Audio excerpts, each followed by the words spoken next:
We're ready to go.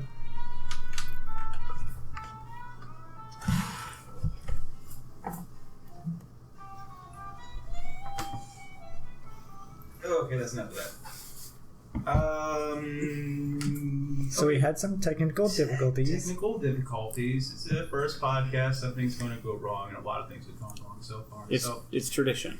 It's a lot less things to go wrong next time. Yes, especially you say that now. I don't know if you should be saying that. There'll be a whole new set of problems to solve by the time I do this again, for sure.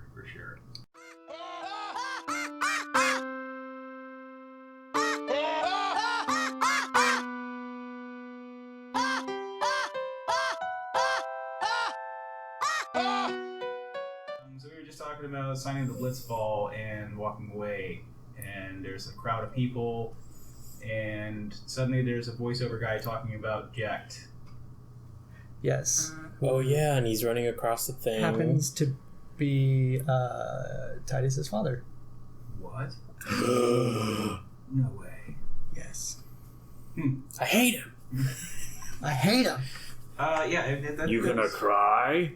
Oh. Oh my god, I remember that. You gonna cry? Sorry, that's later. Okay, let's start the Blitzball. It's taking us like 27 minutes to get 3 minutes into the game. It's awesome. So we get the big, cool cutscene. Oh yeah, Rammstein. Yes. And a giant ball of water floating in the sky. Mm-hmm. Gradually fills up. Yeah, it's the higher quality cutscenes. Did we already? Yeah, we discussed different levels of cutscene. I call it the cinematic cutscenes. Cinematic cutscenes. Maybe it's just me, but that's when the characters look most detailed. Asian. Oh.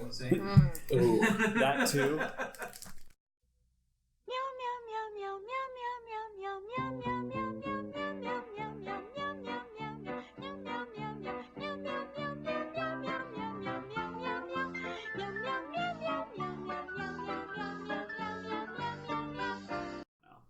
I definitely prefer the turn-based combat because I can go make a sandwich in the middle of the battle. Both of us are recording the kitty cat on the floor right now with their phone. And also eating candy in the microphone. So either way, everybody has a role to play in this. What happens during that little Blitzball tournament, huh? Yeah. Well, the one thing I kind of thought was cool was where the guy just got blasted outside of the freaking ring into that was pretty dope. And Titus is all across his arms like, I'm so cool. Yeah. Look at that. Gives me that okay, apologies, off topic, but that Avatar scene with Toph, like earthbending those people out of that ring in that one episode. The bend when they first found her. She was in the bend. Oh man, that's my favorite episode. Mick Foley was one of the guest stars in that episode.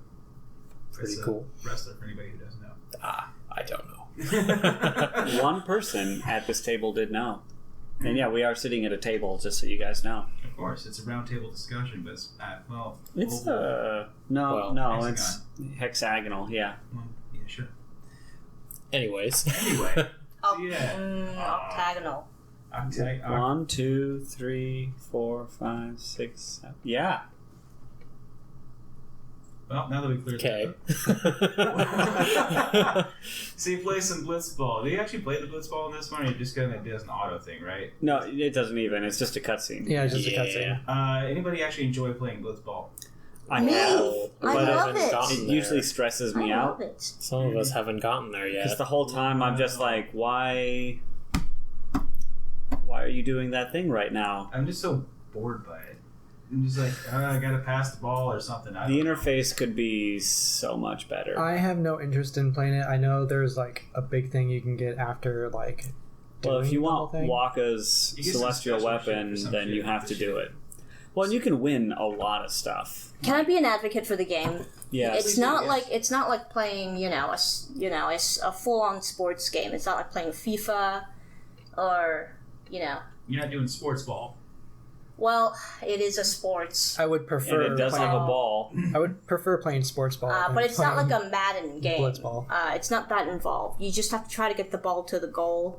And it's the mechanics are surprisingly easy. And if all you think about is just trying to get the ball to the goal, then the other parts just fall into place. It's more of a mini game than a full-on sports. True. but you do only get to control one guy at a time, and it's everyone else is an idiot. That's what makes it easier, right? So it's not meant to be a super complicated it can be when you exercise. play the harder difficulty versions of it. When you try to go into the championships, it gets pretty intense and difficult. By the way, let me just admit here that I get pretty attached to my characters. I think most reasonable blitzball players, recruit other people for their teams. I have managed to keep the same team throughout my entire playthrough, which meant that I lost pure. A lot. Keepa's the best goalie, though, so you usually want to keep him. Mm-hmm. He's pretty garbage at lower levels. His name is literally Keepa. Yes. Keepa is the... not Koopa? Nope. Yeah. He's the slightly overweight goalie for the Besaid Aurochs, which we haven't talked about yet, because we're still in Zanarkand. Right, I am speaking of the playthrough that I've done 10 years ago. Minutes of the game. We're, I know. We're 4.5 so minutes in now. Blow up. Things blow up. Things blow up. The whole city blew up. A fan. Well, yeah, after Titus falls 900 feet to the ground and is totally fine. It's cool. Oren's like, hey, kid. And he's like, Oren. Yeah, he's like, hey, I know this guy. His name is Oren. And what the hell's happening? Here's a sword. And you're like, what? What? What do? You hit things. Now, it's a gift from Jecht. My old man? I put that on. Sorry, that's on our next page here. I hope you know how to use it. Oren, a gift from Jecht. Titus, my old man. Oren, motherfucker, how many other Jects do you know? Sir Jecht was a kind man. That's later, though. Since we just got to Oren, Final Fantasy Fashion Part 2 is what the fuck is Oren wearing? Some type of red kimono type deal in a sling. Number 1, a big red trench coat. He has his arms resting against the sleeve. He's got just his left arm. Right. The left sleeve is totally off of his shoulder, and he's using it as like a sling somehow. Makeshift sling. Yeah. I don't actually think his left arm is injured. He's just lazy.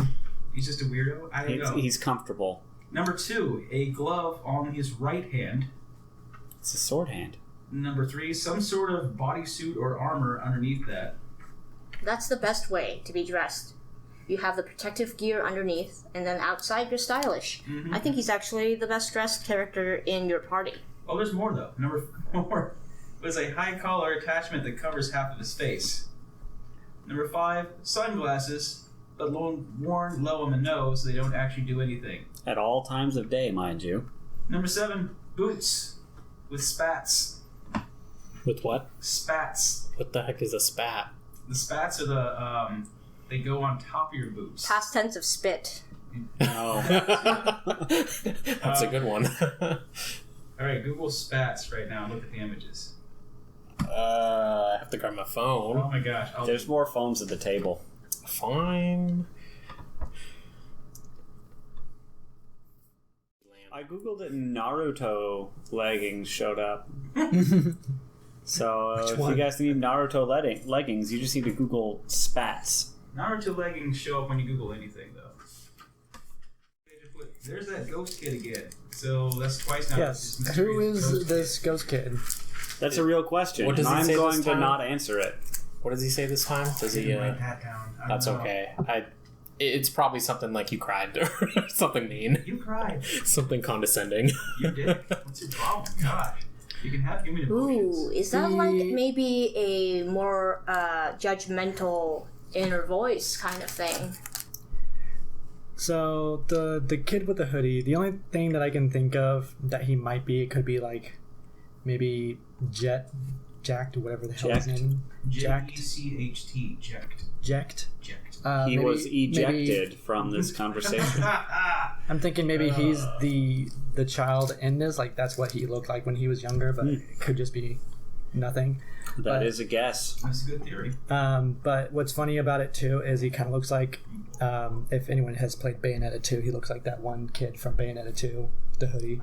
They look identical. It's crazy. Well, at least 2 people at this table know what's going on. The rest don't. But it's fine. It's fine. Full disclosure, Mick and I do know who this kid is and are keeping our mouths shut. Do you know who this kid is? I have no idea. I'm gonna guess he's some kind of messenger. From who? Who knows? I don't really know.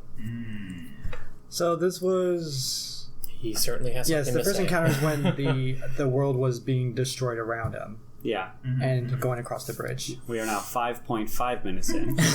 We are now 10 minutes into the game. Calm down, because there's like 5 minutes of Gotta cutscenes. kill remember. some. Yeah, there's a whole lot of sin scales. Sin Yes. scales. Yeah. Popping off the saying. He's Look- like, just cut through the ones in the middle or whatever. Cut through the ones that matter. They're like a mix between a Venus flytrap and a moth, like the way they look.